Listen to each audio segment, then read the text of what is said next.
Ropes Organization Walcott Foundation Indian Trust Special Coaching to 8th, 9th and 10th classes Digital Virtual Learning Bangaru Palim Rugangavar from Pedapunjani by Reddy Pullimandal. Chairman Dhansekaran.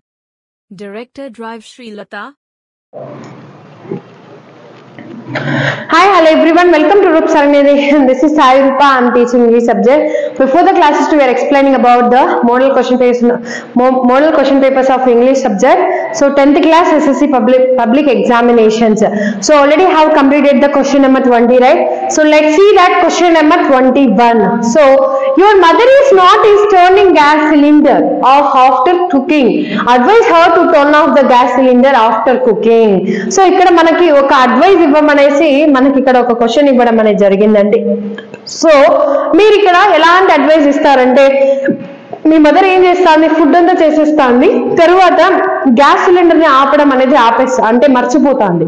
She's forgot to turning off the gas cylinder. Gas cylinder ఆపడానికి చాలా try చేస్తుంది. అలాగే advise her to turn off the gas cylinder after cooking. So ఇప్పుడు మీరు అలా ఒక advice ఇవ్వాలి. My dear mother,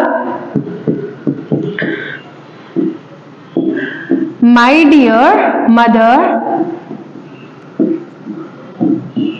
could you please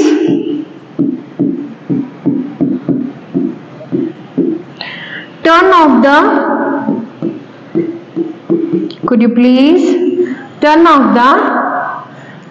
gas cylinder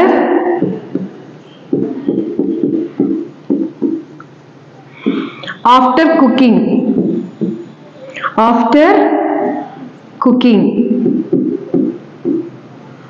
so ఇక్కడ మనం చూసుకున్నట్లయితే చూడండి, what is that? So my dear mother, could you please turn off the gas cylinder after cooking.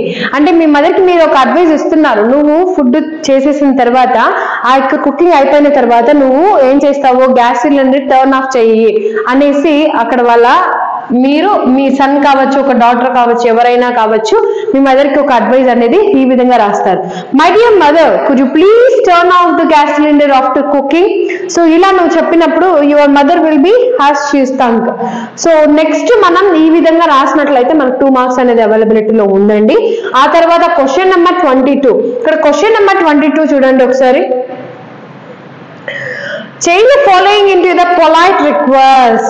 Question number 22 ఎలా ఉంది చెప్పండి? It changes into the polite request.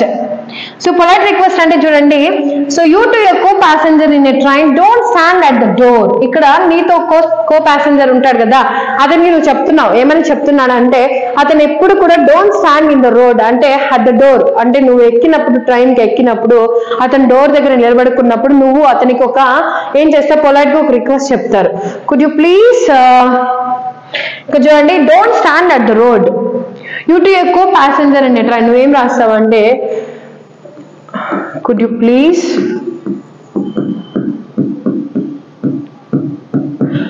don't stand at the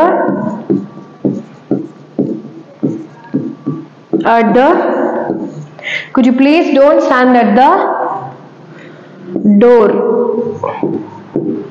So you want to explain that, could you please don't stand at the road and train is moving.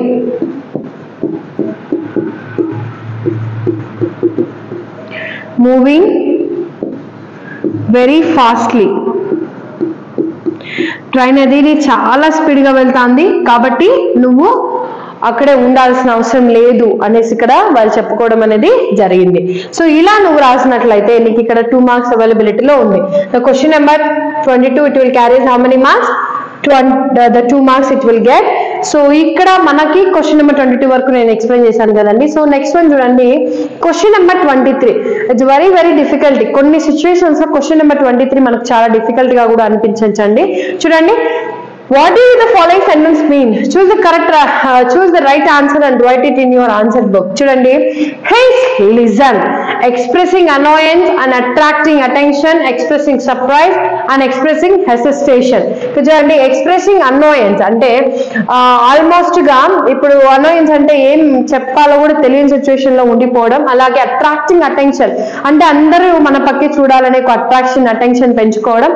అలాగే expressing surprise అంటే ఏంటి, ఇక్కడ మనము మాట్లాడే ప్రతి ఒక్క సిచ్యువేషన్ లో కూడా ఏదైనా చెప్పాలన్నప్పుడు సర్ప్రైజింగ్ గా చెప్పడం.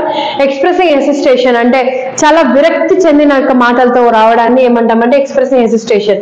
హేస్ లిజన్, నేను చెప్పింది మీరు వినండి అని చెప్తున్నారు కదా. So what is that? Expressing hesitation. What is the answer? The expressing hesitation. So this is. So will you join us for a tea? ఇక్కడ ఒక వ్యక్తి అడుగుతున్నాడు మిమ్మల్ని, ఏమని అడుగుతున్నాడు చూడండి. Will you join us for tea? Suggestion, offer and question, order. So it's offering అంటే ఒక వ్యక్తి మిమ్మల్ని అడుగుతున్నాడు, ఏమని ఆఫర్ అడుగుతున్నాడు అంటే will you join us for tea, మీరు నాతో జాయిన్ అవ్వచ్చు కదా టీ కోసం అనేసి అతను అడగడం అనేది జరిగింది. సో ఇలా మీరు రాసినట్లయితే it will carries 2 marks. So it will carries how many marks? 2 marks. Next one, question number 24 చూడండి. Read the following paragraph and write the synonyms of the underlined words and the words given in the box. Synonyms అంటే ఏం లేదండి, it's a nothing but similar meaning of the words. So, synonyms అంటే similar meaning of the words.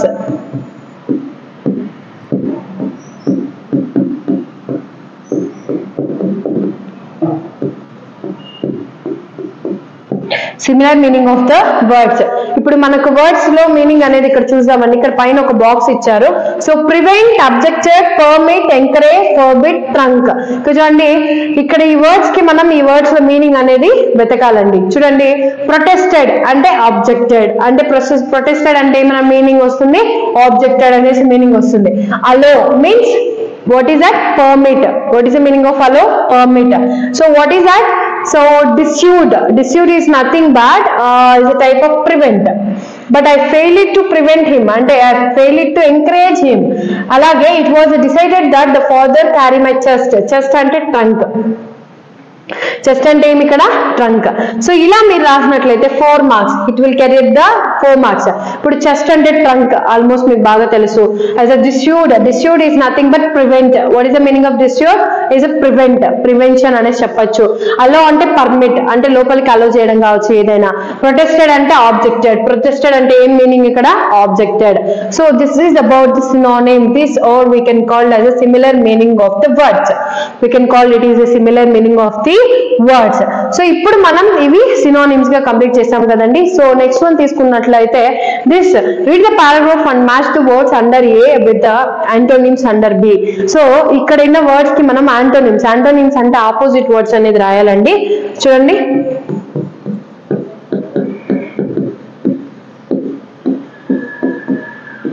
Opposite words అనేది రాయాలి. So first of all natural లో ఇక్కడ word చూడండి, unimportant, artificial, inequitable, fair, work, calmness. So ఇక్కడ చూడండి artificial.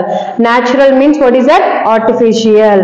So equitable, equitable అంటే inequitable అంటే ఈక్వల్ కాకుండా ఉండేది అనేసి. Important, unimportant. Next one the okay wait okay the importance అంటే ఫెయిర్ అనేసి మనం మెన్షన్ చేసుకోవచ్చు అండి. ఇంపార్టెన్స్ అంటే ఫెయిర్, ఇంపార్టెంట్ అంటే అన్ఇంపార్టెంట్ అనేసి మెన్షన్ చేసుకోవచ్చు మనం. పీస్ అంటే వార్, పీస్ అంటే ఏమి ఇక్కడ? వార్. సో ఇలా మనము సినోనిమ్స్ ని యాంటోనిమ్స్ కంప్లీట్ చేసిన తర్వాత ఇవి కూడా మనకి 4 marks ఉన్నాయండి. It will get the 4 marks. Here also will get each one carries how many marks? 4 marks. So ఇక్కడ వరకు మనం క్వశ్చన్ నెంబర్ 25 వరకు కంప్లీట్ చేసామండి. సో ఇక్కడ వరకు మీకు ఏదైనా డౌట్ అనిపిస్తే నాకు కమెంట్ సెక్షన్ లో కమెంట్ చేయండి. Thank you.